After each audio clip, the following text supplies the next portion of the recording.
উচ্চ প্রাইমারি চাকরি প্রার্থীরা নিয়োগের দাবিতে সোমবার ধর্মতলার ডোরিনা ক্রসিং এর সামনে পথ অবরোধ করে বিক্ষোভ প্রদর্শন করে। সোমবার মাতঙ্গিনী হাজরা পাদদেশ থেকে ধর্মতলার ওয়াই চ্যানেল পর্যন্ত বিক্ষোভ মিছিল করে। ডোরিনা ক্রসিং এর সামনে পথ অবরোধ করে বিক্ষোভ দেখাতে শুরু করলে পুলিশের উচ্চপদস্থ আধিকারিকরা পৌঁছে পথ অবরোধ তুলে নেন এবং যান চলাচল স্বাভাবিক করে।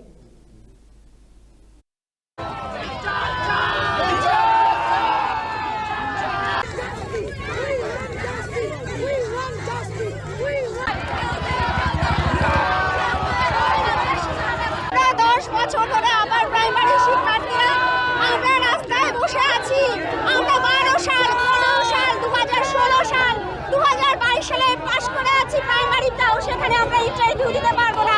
আমরা দুবার আবার প্রাইমারি পাস করেছি, আমাদের ইন্টারভিউ হয়ে গেছে, আমাদের জয়েনিং হচ্ছে না, সেকেন্ড কাউন্সেলিং হচ্ছে না।